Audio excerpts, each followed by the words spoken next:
Today will see how metals react with water. Water के साथ react करने की अलग अलग कंडीशंस होती हैं, हर एक मेटल अलग तरीके से रिएक्ट करता है। तो इसमें जो वाटर है वो हम तीन तरीके से देख सकते हैं। सबसे पहले है आपका कोल्ड वाटर, फिर है हॉट वाटर और फिर है स्टीम। इन तीनों के साथ कैसे आपके मेटल्स बिहेव करते हैं, उससे रिलेटेड कैसा क्वेश्चन बन सकता है और कैसे हमें उसका आंसर देना है, तो देखते हैं इस वीडियो के अंदर।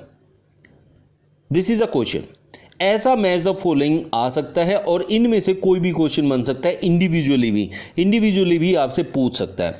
तो इसमें पहला क्वेश्चन जो बनता है, reacts violently with cold water. यहाँ आपसे मेटल्स के बारे में पूछ रहा है कि कौन सा मेटल जो है वोलेंटली रिएक्ट करता है कोल्ड वाटर के साथ। फिर दूसरा होता है does not react with cold water but reacts with hot water, जो हॉट वाटर के साथ रिएक्ट करता है। Do not react with water at all, एक क्वेश्चन ये बन जाता है। Reacts less violently with water and hydrogen does not catch fire, मतलब वोलेंटली रिएक्ट तो करता है लेकिन इतना नहीं कि हाइड्रोजन जो रिलीज हुई वो उसमें आग लग जाए। Does not react either with cold और hot water but they react with steam, जो अभी मैंने आपको बताया कि कोल्ड, हॉट एंड स्टीम तीन कंडीशन यहाँ पर होती है। उसके लिए आपको आना पड़ेगा रिएक्टिविटी सीरीज के ऊपर। रिएक्टिविटी सीरीज में ये तीन जो होते हैं पोटेशियम, सोडियम एंड कैल्शियम, ये तीनों रिएक्ट करते हैं कोल्ड वाटर के साथ। तो ये वोलेंटली रिएक्ट करते हैं, जिसमें से कैल्शियम थोड़ा सा कम वोलेंटली रिएक्ट यहाँ पर करता है। तो इससे जो ये क्वेश्चन बनता है हमारा कि आपका sodium and potassium reacts violently with cold water, तो ए का जो आंसर होगा, मैचिंग होगा, वो एस होगा। A belongs to S.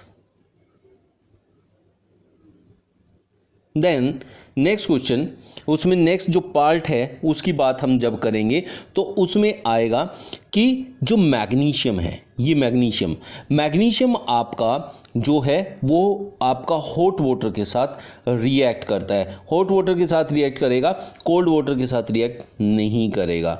तो हम कह सकते हैं does not react with cold water but reacts with hot water. B part की बात करते हैं तो दैट इज मैग्नीशियम, तो B goes with B. Then comes aluminium, zinc and iron. Aluminium, zinc, iron जो होते हैं ये आपके स्टीम के साथ रिएक्ट करते हैं, क्योंकि देखिए ये सबसे ज़्यादा रिएक्टिव है, ये लेस रिएक्टिव है, ये उनसे भी कम रिएक्टिव होते हैं। तो इसलिए ये जो होते हैं ये यहाँ स्टीम से रिएक्ट करेंगे, मतलब वाटर जो होगा वहाँ कोल्ड और हॉट से काम नहीं चलेगा, वहाँ हमें स्टीम चाहिए होगा। तो हम इसके लिए कह सकते हैं ये वाला, do not react either with cold और hot water but they react with steam.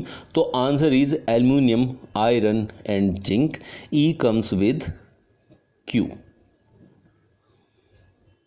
अब हमारा आता है कि does not react with water या फिर स्टीम, किसी के तरीके से भी रिएक्ट नहीं कर सकते हैं। तो उसमें आता है लेड, कॉपर, सिल्वर, गोल्ड, क्योंकि ये बहुत कम रिएक्टिव होते हैं। तो react does not react with water at all. C के साथ हमारा आएगा T, C comes with T.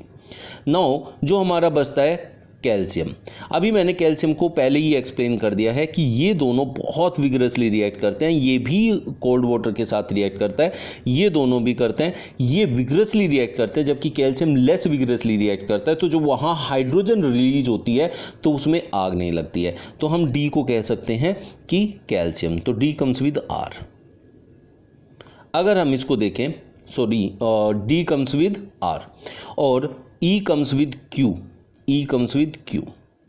तो इस तरीके से देखें, A S, B P, C T and D R, E Q is the second option. B option is the correct answer. इस टेबल से आप याद रख सकते हैं कौन सा मेटल किसके साथ कैसे रिएक्ट करता है और कैसा क्वेश्चन एग्जाम में इससे पूछा जा सकता है। मिलते हैं नेक्स्ट वीडियो में न्यू क्वेश्चंस के साथ। Thank you.